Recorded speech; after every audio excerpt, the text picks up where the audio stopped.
ودلوقتي بقى لازم نرقص ونغني ونبسط الجميع.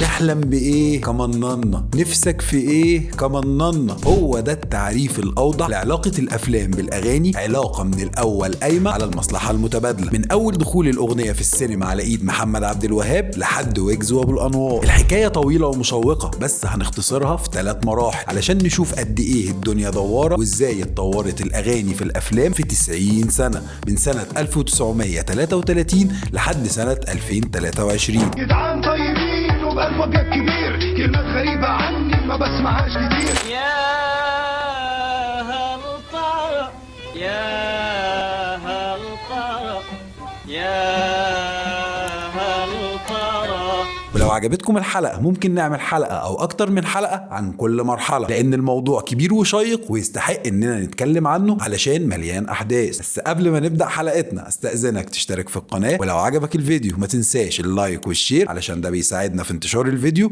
والقناة. ويلا بينا.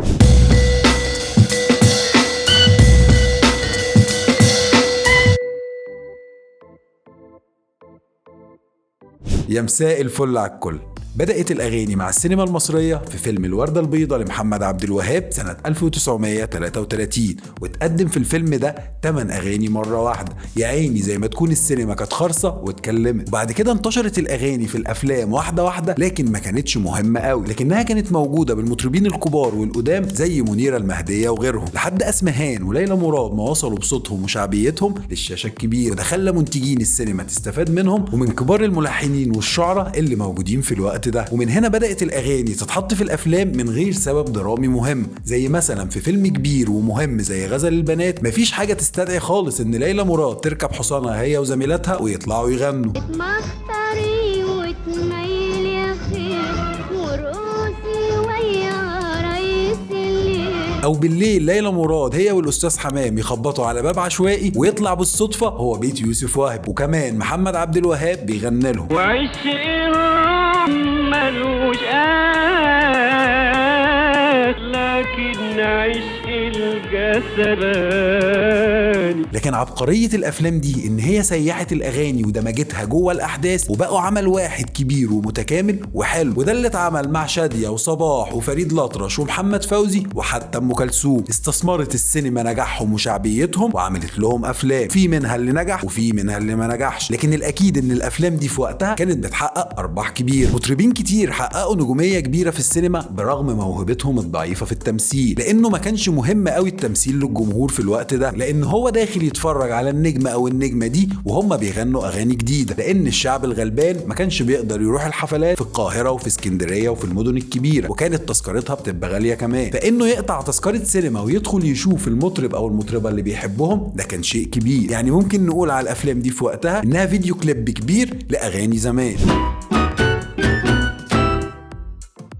وبعدها يجي النجم عبد الحليم حافظ ويكسر كل التابوهات، وبرغم انه مش ممثل شاطر قوي ولا جان، لكن نجوميته في الغنى تخليه نجم الشباك الاول في مصر لمدة 15 سنة، والناس تستنى افلامه زي ما بتستنى اغانيه. واكتر فيلم استثمر فيه عبد الحليم حافظ المطرب هو اخر فيلم عمله، فيلم ابي فوق الشجرة سنة 69، اللي كان فيلم ميوزيكال زي الكتاب ما بيقول. لفوه بالحاب ودوه الخنكة بالتل غراب. ويظهر مع عبد الحليم حافظ محرم فؤاد ومحمد العزبي، وما ننساش المونولوجات والسكتشات الكوميدية اللي قدمها شكوكو في السينما من الأربعينات لحد السبعينات. يا ملبن حشينك ملبن عملوك ازاي انت يا ملبن. وطبعا مع اسماعيل ياسين، وبعدهم ثلاثي أضواء المسرح اللي كانوا نجوم الأفلام الشبابية كلها في فترة الستينات والسبعينات. نروح لآخر مرحلة معانا، ودي مرحلة تانية خالص، المرحلة اللي بعد سنة 73، واللي ظهرت فيها الأغنية الشعبية بقيادة أحمد بك عدوية، اللي ظهر بشكل جديد خالص عن السينما. من بعد ما كان المطرب الحبيب اللي قاعد بيغني لحبيبته على الكورنيش، بقى المطرب اللي بيغني في كباريه ومعاه رقاصة، وهدفه الوحيد هو ضحك الجمهور ورقصهم مع أغنيته، مش اندماجهم واستمتاعهم بالفيلم والأغنية.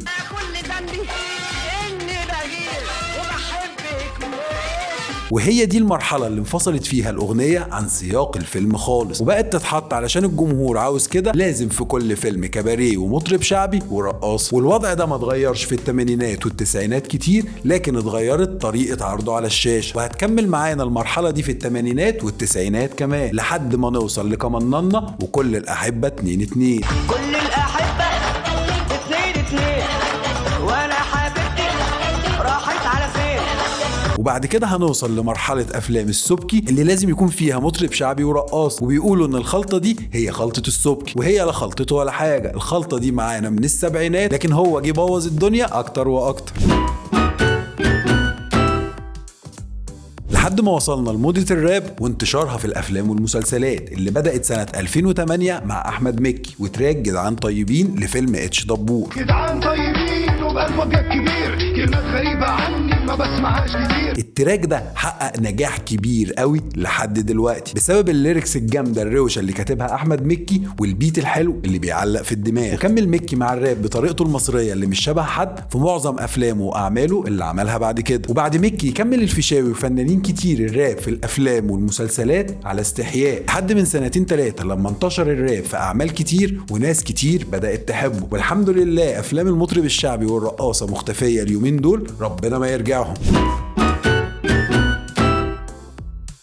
بس قبل ما نقفل حلقتنا لازم نتكلم شوية عن أفلام كانت الأغاني فيها عامل مهم، زي اكتشاف يوسف شاهين لماجدة الرومي في فيلم عودة الابن الضال، والأغاني الجميلة اللي غنتها من أشعار صلاح جاهين وألحان سيد مكاوي وكمال الطويل وبليغ حمدي. وارجع واقول لسه الطيور بتغني.